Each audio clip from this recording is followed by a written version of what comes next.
बैठ जाए, जहाँ जगह मिले वहाँ हिसाब से बैठ जाओ। और सामने वाले गेट को भैया थोड़ा खाली रखे। जो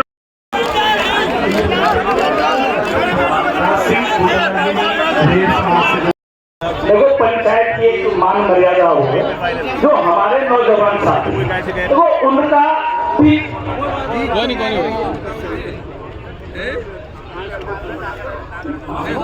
और यहाँ खड़े हैं आगे आज जो नौजवान साथी है वो अपनी व्यवस्था देते हैं और बुजुर्गों को सम्मानित, जो हमारे बुजुर्ग हैं, जो सरदार हैं, उन्हें क्यों में आगे आने की अनुमति प्रदान करें।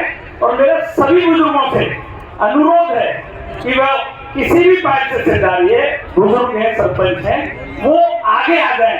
बार बार रुके थे, बार बार हाथ जोड़कर जो हमसे गलती हुई है उसकी हम क्षमा चाहते हैं, माफी मांगना चाहते हैं।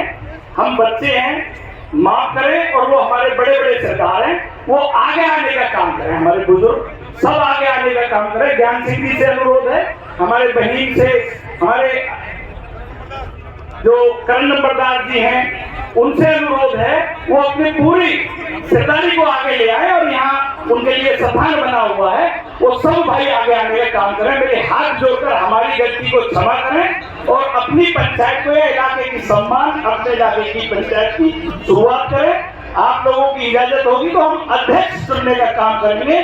जब आप सभी इजाजत दे देंगे कि पंचायत की शुरुआत तब हम करेंगे, तो थोड़ा सा सभी भाई आगे आने का काम करें। मेरी मौसा हमारे माननीय चौधरी करण नंबरदार जी बहिन से इसकी अध्यक्ष नियुक्त किए गए हैं। क्या आपको सबको मान्य है? बहुत बहुत धन्यवाद सभी का। अच्छा धन्यवाद। और मैं अनुरोध करूंगा नंबरदार जी से, वो हाथ जोड़कर सबको नमस्कार और उनका सबका सम्मान।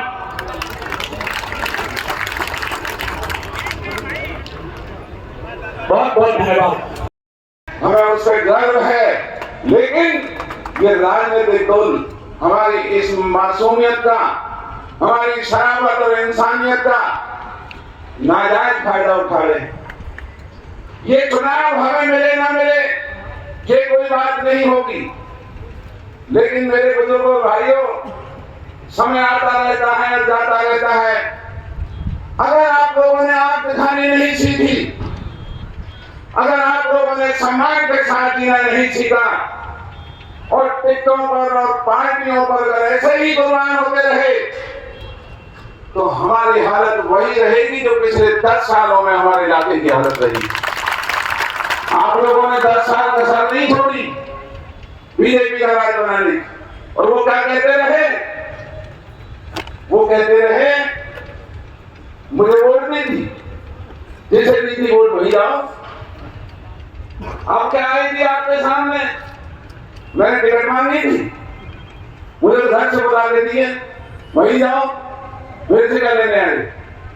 क्या राजनीति इस मकसद की रह गई कि कुछ नेता अपने स्वार्थों को पूरा करने के लिए अपने भाग्य को बनाने का काम करें, हमारे इलाके के भाग्य को बिगाड़ने का काम करें। इस बात पर हमारे इलाके को सोचने का वक्त आया हुआ है।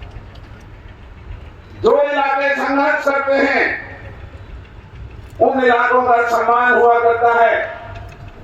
जो इलाके लड़ना जानते हैं उन इलाकों की कदर हुआ करती है। और अगर हम ऐसे ही मोहताजों की तरह अगर हम ये करते रहे, तो आज बैठी हुई है हमारे इलाके की सरदारी जो भी फैसला करेगी मुझे मंजूर है। मेरे से अगर आप ये कहेंगे कि मेरा कोई मतलब नहीं, तो घर बैठ मुझे आपका ये भी हुक्म मंजूर है। लेकिन ये जरूर सोच लेना, इन नौजवान बच्चों के भविष्य के साथ हम न्याय नहीं कर पाएंगे। इलाके में फैल रही इस गुंडागर्दी, इलाके के अंदर फैल रही इस लूट को अगर आंख दिखाने वाले नुमाइंदों को खड़ा नहीं किया, तो हमारे बाल बच्चों के भविष्य सुरक्षित नहीं होंगे। समय हुआ करता है और ये वरदान हमारे इलाके को है कि 36 बिरादरी समय आने पर फैसला लेती है। आज महाभारत की वो राजनीति का ऐसा माहौल बना हुआ है। महाभारत में कहते हैं जब कुरुक्षेत्र का युद्ध शुरू हुआ तो शैल्य, नकुल और सहदेव का जो मामा था बहुत बहादुर आदमी था और कौरव जानते थे कि भी अगर ये आ गया तो सारा खेल बिगाड़ देगा। तो रास्ते में उसको बहकाना बरगलाना शुरू कर दिया कि देख अगर तू उधर चला जा तेरे भाइयों को तो कुछ मिलना नहीं, राज बनेगा बढ़ेगा, तेरे क्या लेना देना है, तेरी सेवा हम करेंगे। और सच्चाई की बात है कि शैल्य बहकावे ना करके भांजे को छोड़ करके कौरवों के दल में चला गया था। मैं ठीक है ना, इतिहास की बात है। उसी तरीके से राजनीति में जो ये कायर और कमजोर नुमाइंदे हैं जिनके अंदर कोई लियाकत नहीं, जो इलाकों की लड़ाई लड़ नहीं सकते, वो चापलूसी का सहारा लेकर के इलाके के जो काबिल और जो अच्छे लोग हैं उनको खराब करने का काम करते हैं। तो इसकी रोकथाम कौन करेगा? इसकी रोकथाम इलाके के मालिक आप हैं, ये रोकथाम आपने करनी है।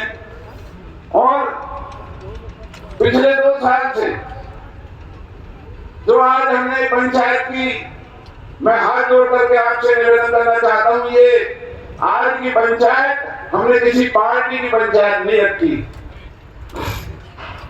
क्योंकि जब ये लोकसभा चुनाव का माहौल शुरू हुआ तो मेरा साथ तो उन लोगों ने दिया जो इस सरकार के कार्यकलापों से दुखी थे,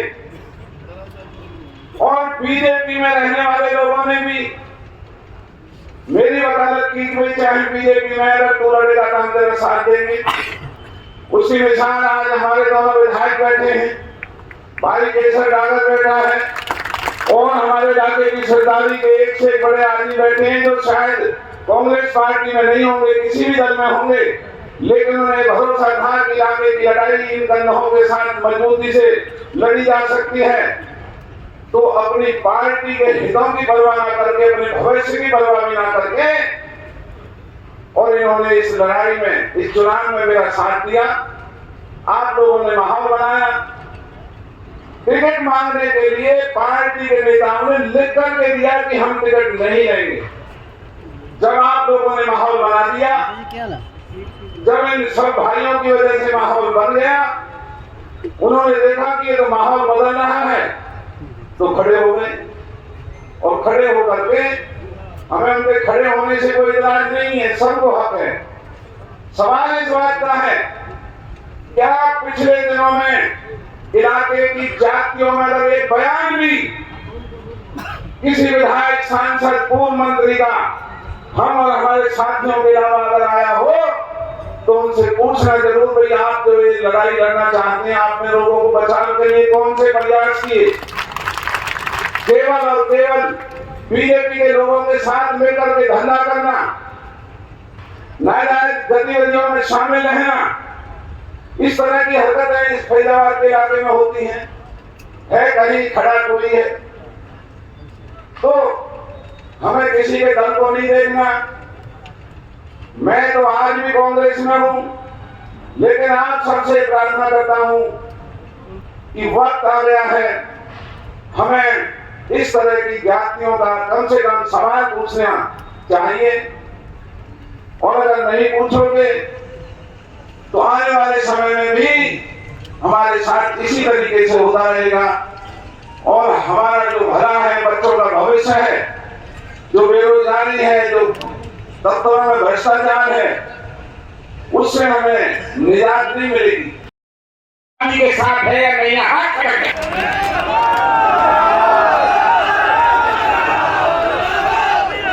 तो इससे अंदाज आपको लग रहा होगा कि ये इलाका तो आज भी आपके साथ है, कल भी आपके साथ है और आगे भी आपके साथ है।